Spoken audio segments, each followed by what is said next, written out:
तपना तो पड़ेगा, तपना तो पड़ेगा। देखो मैं फिर आपसे कहता हूं, वो एक मूर्तिकार को किसी ने मूर्ति बनाने का ऑर्डर दिया, तो मूर्तिकार क्या था, वो जंगल में जाके 2 पत्थर लेके आया बड़े बड़े।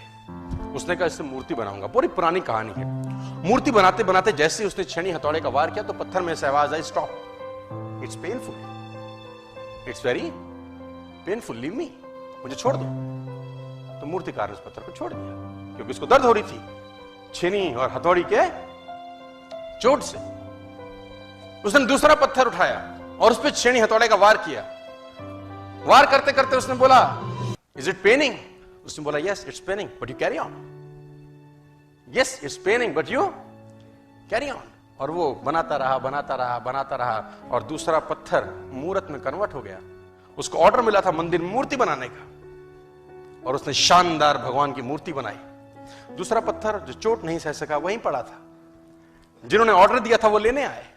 उसने कहा और हमारी मूर्ति रेडी होगी? उसने बोला इन फ्रंट ऑफ यू। तो वो ले जाने लगे। जब मूर्ति ले जाने लगे, ले जाते ले जाते ले जाते गेट पे ही रुक गए।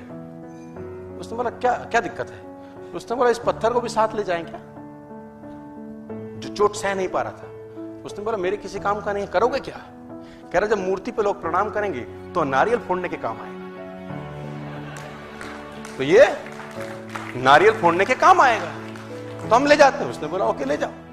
अब मूर्ति लग गई मंदिर में और पत्थर लग गया सामने। मूर्ति की होती पूजा, उसकी होती ठुकाई।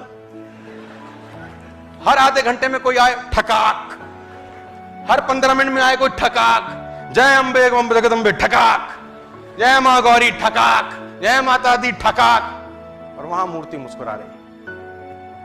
उसने बोला इतना दर्द क्यों? अंदर वाली मूर्ति जवाब देती है पहले दर्द सह लेता तो आज नहीं सहना पड़ता, पहले दर्द सह लेता तो आज मैंने दर्द सहा 2 साल, तू रहेगा जिंदगी। तो मैं फिर आपसे कह रहा हूं, आज कुर्बान करके भविष्य निर्माण किया जा सकता है या आज निर्माण करके भविष्य कुर्बान किया जा सकता है। चॉइस आपके पास है my dear friends, it's always a choice stamp. ये डिसाइड आपको कहते हैं कि आग में जलकर ही सोना कुंदन बनता है ना। अपने आप को जलाना तो जलाने को तैयार है कि नहीं? मुझे आज भी याद है, मेरे पास स्कूटर होता था, मैं सर्दियों में फॉलोअप करने जाता था, तो मेरी घर वाले मुझको बोलते थे 5 बजे सुबह सुबह नालायक कहां जा रहा है? तो हमने बोला कि हमको ऐसा सिखाया गया है कि 24 घंटे के अंदर अंदर फॉलोअप करना है। लेकिन मैं आपको एक बात और बताऊं, ध्यान से सुनिएगा, सिर्फ छेनी हथौड़े के वार से ही कोई पत्थर मूर्त नहीं बनता। सही जगह पर वार होना चाहिए और करने वाला भी निपुण होना चाहिए, नहीं तो कुछ का कुछ बना देगा वो। बात समझ में आ गई हो तो बोलो हाँ। तो मूर्ति तभी बनेगी जब मूर्तिकार निपुण होगा और उसको पता होगा चोट कब ज्यादा मारनी है और चोट कब कम मारनी है। तो सुबह सुबह 5 बजे हम फॉलो पे जाते थे। सर्दी का मौसम था, मुझे आज भी याद है, कभी नहीं भूल सकते हम लोग, क्योंकि हमारे को सिखाया गया था नेटवर्क मार्केटिंग में कि 24 घंटे के अंदर आपको फॉलोअप करना है। सर्दी में हम जाते थे फॉलोअप करने के लिए, हमारे हाथ अकड़ जाते थे सर।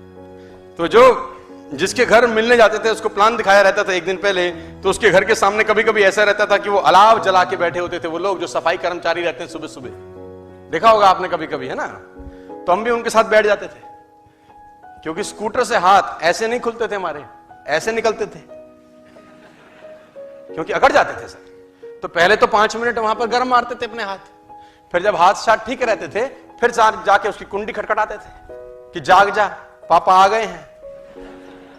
अब वो करेगा कि नहीं करेगा सेकेंडरी इश्यू है, जुड़ेगा कि नहीं जुड़ेगा ये सेकेंडरी इश्यू है, लेकिन अपनी दस्तक तय थी।